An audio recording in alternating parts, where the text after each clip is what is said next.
उद्योगों का है या उद्योग का है, उन सभी दिशाओं को मजबूत करने के लिए हमारा सर्वप्रथम, जैसे मैं कहूँ तो नेशनल एजुकेशन पॉलिसी का जो 2020 का आगाज़ राष्ट्रीय स्तर पर हुआ है, उसके तहत हमें ये निर्धारित किया गया था Indian council of agriculture research के द्वारा कि विश्वविद्यालयों के अंदर धीरे धीरे विद्यार्थियों की संख्या आपको बढ़ानी होगी और 5 वर्षों के अंदर इसे दुगना करना होगा। उसी दिशा में 10 से लेकर 30% बढ़ोतरी हमने graduate as well as post graduate students के लिए सभी चारों कॉलेजों में संख्या बढ़ाई है। और इसके अलावा कुछ कोर्स करिकुलम में जो चेंजेस और मॉडर्नाइजेशन करनी थी वो भी की है।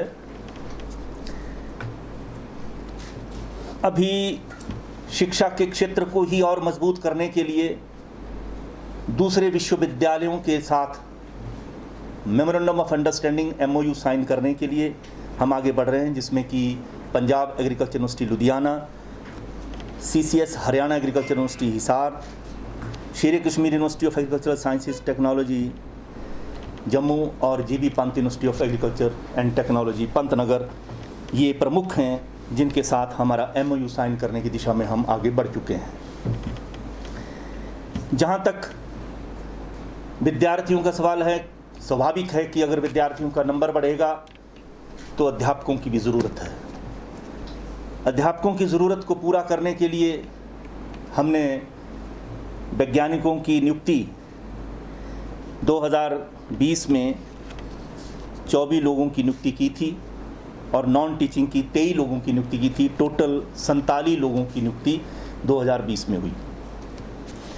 उसके बाद अभी गत वर्ष 2021 में साइंटिस्टों की असिस्टेंट प्रोफेसर इक्वलेंट की जो भर्ती है वो 32 लोगों की भर्ती अभी हाल ही में की गई है।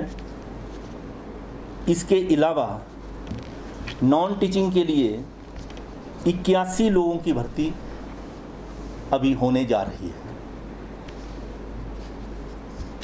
कृषि शिक्षा और इसके तकनीकों का हिमाचल प्रदेश के अंतिम गांव तक विस्तार हो, यही एक भाव लेकर के विश्वविद्यालय प्रशासन आगे बढ़ रहा है।